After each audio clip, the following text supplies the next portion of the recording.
సమావేశంలో 2-3 అంశాలు ఇవన్నీ కూడా ఓటర్ లిస్టులకు సంబంధించినటువంటి విషయాలు. చాలా ప్రచారం జరుగుతుంది ఓట్ చోరీ అనేటువంటి అంశం. నేను చాలా కాలంగా ఓటర్స్ లిస్టుపై పనిచేస్తున్నటువంటి వ్యక్తిని. బహుశా ఇంత ఓటర్స్ లిస్టుతో పనిచేసినటువంటి అనుభవం తక్కువ మందికి ఉంటుంది. ఓట్ చోరీ అంటే నాకు మాత్రం అర్థం కావడం లేదు. ఇది కేవలం ఒక నినాదం, ప్రజలను మభ్యపెట్టడానికి, మోసపరచడానికి. గత సంవత్సరం జరిగినటువంటి లోక్సభ ఎన్నికల సందర్భంగా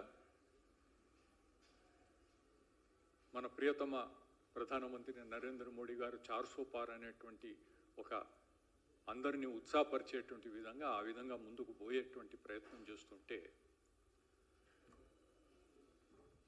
అప్పుడు ఒక నెరేటివ్ మొదలుపెట్టారు. జేబులో కాన్స్టిట్యూషన్ పట్టుకొని రిజర్వేషన్ తీసేస్తారు, రాజ్యాంగాన్ని పరిరక్షించాలి, రిజర్వేషన్ కాపాడుకోవాలి, పేదల పక్షాన్ని నిలబడాలి అనేటువంటి ఒక నెరేటివ్ మొదలుపెట్టి దాంతో కొంత ఓటు సంఖ్య తగ్గింది అనేటువంటి చర్చ కూడా మనం విన్నాం. ఇప్పుడు బీహార్లో ఏం చేయాలి? ఓట్ చోరీ అంటే సామాన్యుని కూడా అర్థమయ్యేటువంటి నినాదం ఓట్ చోరీ అని చెప్పుకుంటూ పోతే దానికి నిర్వచనం ఏమీ లేదు ఇప్పటి వరకు. నిన్ననే ఒక ప్రకటన చూసాం మనం. గత 35 సంవత్సరాల లెక్కలు తీసుకుంటే ఈ 35 సంవత్సరాల్లో 2024లో కాంగ్రెస్ పార్టీ కానీ ఇండియా కూటమి కానీ సంబంధించినటువంటి వారికి ఇంత పెద్ద సంఖ్యలో ఎప్పుడు ఓట్లు రాలేదు. ఓట్ చోరీ అని చెప్పి బీజేపీపై ఇటువంటి వ్యాఖ్యలు చేయడం, దీన్ని చాలా తీవ్రంగా ఖండించాల్సినటువంటి అవసరం ఉంది.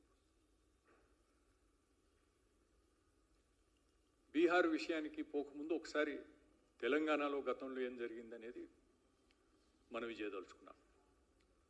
2018లో ఇంచుమించుగా 2,56,00,000 ఓటర్స్ ఉన్నటువంటి తెలంగాణ ఓటర్స్ లిస్టులో ఆ రోజు మేము ఎన్నికల సంఘానికి చాలా స్పష్టంగా 68 లక్షల వ్యత్యాసాలని, డిస్క్రిపెన్సీస్ని చూపించాం. 30 లక్షల డూప్లికేట్ ఓట్లు, 12 లక్షలు తెలంగాణలో ఉన్నటువంటి వివిధ నియోజకవర్గాలకు సంబంధించినటువంటి డూప్లికేట్సు, తెలంగాణ ఆంధ్రప్రదేశ్కు సంబంధించి 18 లక్షలు, అంటే 30 లక్షల డూప్లికేట్లు. ఒకే ఇంటి పైన ఎక్కువ సంఖ్యలో ఉన్నటువంటివి, ఇంటి నంబర్ లేకుండా, అట్లా అనేకమైనటువంటి ఫజీ లాజిక్. మర్రి శశిధర్ రెడ్డి, ఎం శశిధర్ రెడ్డి, ఎంఎస్ రెడ్డి, ఈ రకంగా పేర్లు నమోదు చేసుకున్నటువంటివన్నీ కూడా లెక్కకు తీసుకుంటే ఇంచుమించుగా 60. ఇవన్నీ కూడా టెక్నికల్గా ఆ రోజు ప్రూవ్ చేయడం జరిగింది.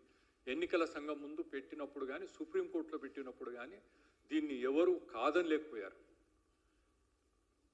ఈరోజు రాహుల్ గాంధీ గారు మాట్లాడుతూ దీన్ని పెద్ద రాద్ధాంతం చేయడం, ఇది ప్రజాస్వామ్యం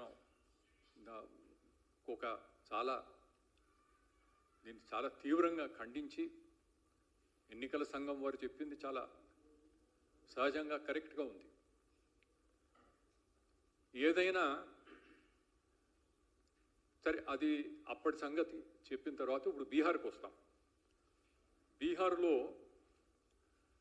2025 ఓటర్స్ లిస్టు జనవరిలో వచ్చిన దాంట్లో 7,89,00,000 పైచిలుపు ఓటర్స్ ఉన్నారు. దాంట్లో అంటే 77,800 95 పోలింగ్ స్టేషన్స్ ఉన్నాయి అక్కడ. మనకు 33,000 పోలింగ్ స్టేషన్స్ ఇక్కడ. అంటే మన ఓటర్స్ సంఖ్యకి అక్కడికి ఉండేటువంటి ఓటర్ సంఖ్యకి ఎంతో పెద్ద తేడా. అక్కడ తగ్గిన ఓట్లు ఎన్ని అంటే 65 లక్షలు.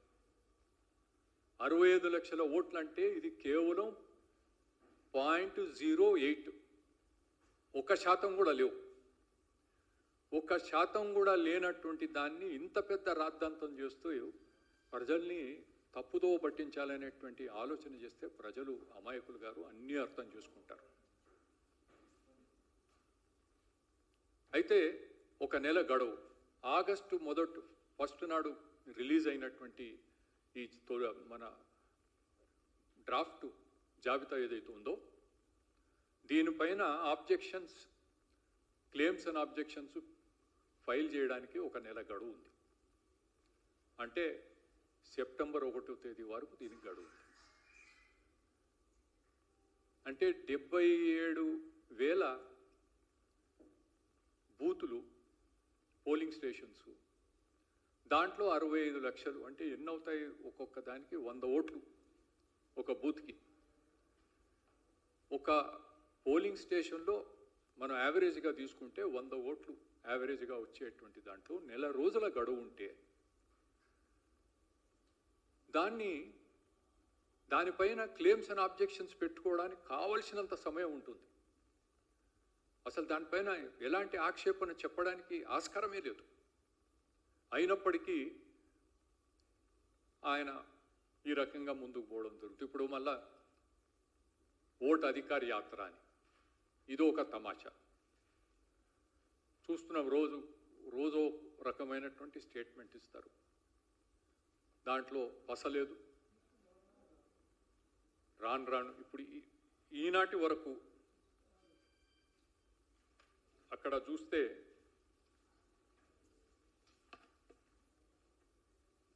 ఈరోజు 3 గంటలకు రిలీజ్ అయినటువంటి ప్రెస్ నోటేలే ఎన్నికల సంఘం, కేంద్ర ఎన్నికల సంఘం వారు రిలీజ్ చేసినటువంటి ప్రెస్ నోట్లో ఇంతవరకు ఓటర్స్ డైరెక్ట్గా 1,62,453 క్లెయిమ్స్ ఫైల్ చేయడం జరిగింది.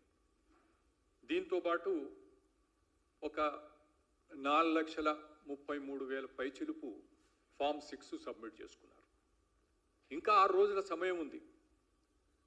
వచ్చినటువంటి వాటన్నిటినీ పరిశీలించేటువంటి ప్రక్రియ, గైడ్ లైన్స్ చాలా స్పష్టంగా చేర్పబడినాయి. ఎవరికి ఎలాంటి అనుమానం లేకుండా ఉండాలి అంటే ఈ రకమైనటువంటి నెరేటివ్ ముందుకు తీసుకొని రావడం చాలా దురదృష్టకరం అని చెప్పి నేను